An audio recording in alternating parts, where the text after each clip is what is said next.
Père et du Fils et du Saint-Esprit. Amen. Viens, Esprit. Viens, Esprit de sainteté. Viens nous embraser. Viens éclairer nos cœurs. Dispose-nous à comprendre ce que le Seigneur veut de nous.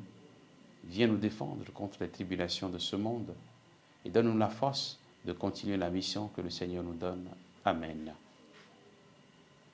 Évangile de Jésus-Christ selon saint Jean. En ce temps-là, Jésus disait à ses disciples, « Amen, amen, je vous le dis, ce que vous demanderez au Père en mon nom, il vous le donnera. Jusqu'à présent, vous n'avez rien demandé en mon nom. Demandez et vous recevrez. Ainsi, votre joie sera parfaite. En disant cela, je vous ai parlé en images. L'heure vient où je vous parlerai sans image, et vous annoncerez ouvertement ce qui concerne le Père. Ce jour-là, vous demanderez en mon nom. Or, je ne vous dis pas que moi, je prierai le Père pour vous, car le Père lui-même vous aime, parce que vous m'avez aimé et vous avez cru que c'est de Dieu que je suis sorti. Je suis sorti du Père et je suis venu dans le monde. Maintenant, je quitte le monde et je pars vers le Père.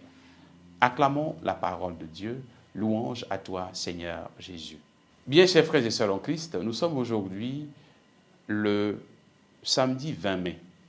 C'est évidemment le deuxième jour de notre neuvaine à l'Esprit Saint. Et comme nous le savons, pour nous, membres de la famille salésienne, la neuvaine à Marie Auxiliatrice continue également son chemin jusqu'au 23 de ce mois. Chers frères et sœurs en Christ, Jésus continue de nous donner ses dernières paroles avant de quitter ce monde vers son Père.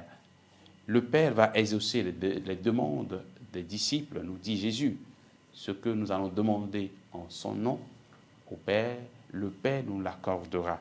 Jésus promet donc à ses disciples et à nous aujourd'hui que ce que nous allons demander à son Père en son nom, nous allons l'avoir. Cette promesse de Jésus nous rassure et nous procure de la joie.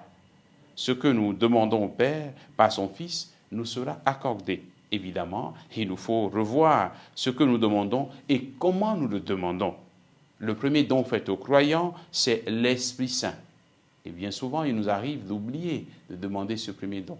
Il nous arrive d'oublier de demander cet Esprit.